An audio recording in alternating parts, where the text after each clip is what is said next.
Much like the way too early NBA rankings and preseason, here are my top 5 second half of 2022 releases. I surround my soul with the positivity. That's why I don't worry about the things that I don't see. Yeah. These days I don't worry about much. I think we should have some more fun. I still dream about the days when we were young. What's going on, everybody? It's your girl TJ, back another video on Talks with TJ, and previously I gave you guys my top 5 releases for the first half of 2022. I made sure to add plenty of variety, or at least do my best in terms of brands. I didn't want to stick to just one brand. I think that's easy to do because we get an influx from Nike and Jordan all the time. They drop pairs endlessly, so I want to make sure I show love to other models, collaborations, and brands that have dropped or will drop for the second half of 2022. Okay, let's just get the elephant in the room out of the way. Clearly, the Air Jordan 1 Lost and Found is on the list, if nothing more than us chasing nostalgia, because a lot of us, we don't own the Air Jordan 1 Chicago. I don't own that pair. If I were to pick my pair up, I'm not sure, it's probably $500 to $700 on the secondary market. So yes, this is on my list, but I am one of those people where at this point, it's really retail or just move on. That's how I feel right now when it comes to the Lost and Found. It will be chaotic, even though we've heard there are 500 plus pairs dropping. And I've seen a lot of people complain left and right about the cracked leather. It looks ashy. The cut is it's not true to 85. All the complaining, please make sure you hold fast to that when November 19th hits. That's my birthday weekend. I would love to pick up this pair. The LeBron 20. Shout out to King James. I think he brings back respect for Nike basketball in 2022. And yes, I love his promo of him just rocketing out of the pool with Bronny there. Also, shout out to Bronny and his Nike partnership and joining the family there. But the LeBron 20, it looks amazing on foot, in pictures.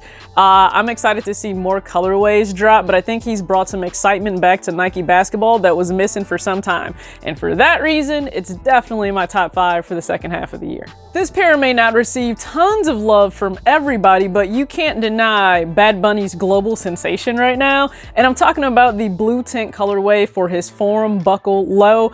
I still want that pair. Now, prices have dropped on the secondary market, which is really nice to see for anyone who missed out and you want that pair. It was originally a Puerto Rico exclusive drop, I believe. So the US, we were just kind of sitting here like, man, we can't get our hands on that. I didn't complain about that part only because, yes, I brought it up in a video, but shoes can be region locked for a number of reasons. And I was happy for someone to be able to enjoy the Bad Bunny Forum in the blue tint colorway. Not to mention, he also gave a great experience, like an amazing experience for a number of fans to fly in to see him receive the shoes as well. So shout out to Bad Bunny, but yeah, I'm still trying to add that to my collection. Joe Fresh Goods, what can we say?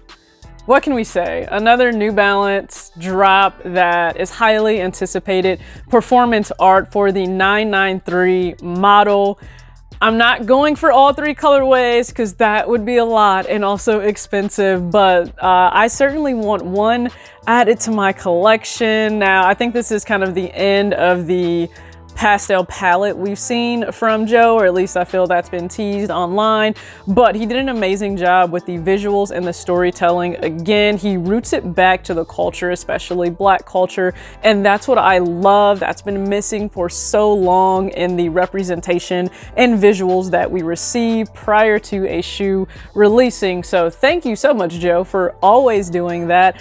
Go ahead and comment below your thoughts on performance art and any of the colorways dropping for the 993 pack if you guys are interested in that, but it's definitely in my top 5 for the second half of this year.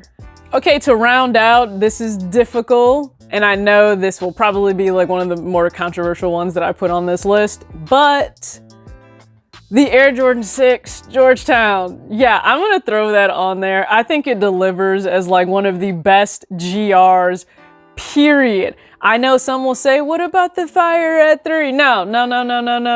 I'm literally putting the Georgetown 6 up there. Probably because they also delivered on the suede for grade school pairs. So that's almost like never done. I'm not even saying that because I have a Yankees bias. You guys know I kind of do. But no, I really do. but I think it's one of the best GRs to drop. I love that they continue to restock it. Listen, restock it so people have a chance to get it. It's also the first retro my goddad has ever secured. He showed me like the other day. He's like, oh my God, I got him in. He absolutely loves them. So special sneaker moment just for me personally, and with a family member. But yeah, I would have to put this in that top 5. So what are some honorable mention pairs that just didn't make the list, but they were right there? All of the New Balances courtesy of Teddy Santis. I think they are amazing. I still have my eye on one of the 990 V2s. Don't be shocked if that makes it to the collection, or don't be shocked if you see a number of NBs end up on the resale list, because I've had to revise that again.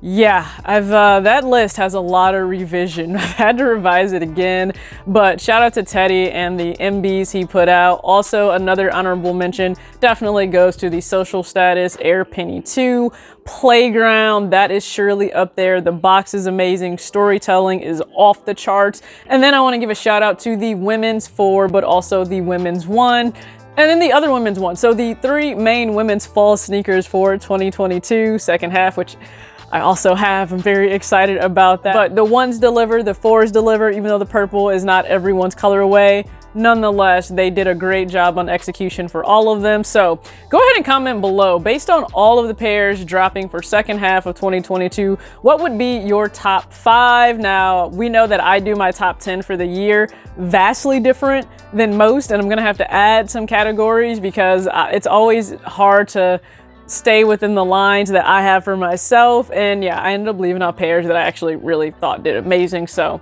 I'll have to revise my top 10 as we get there. This is not indicative of that list, but appreciate you for always tuning in. As always, act your age, not your shoe size. Peace.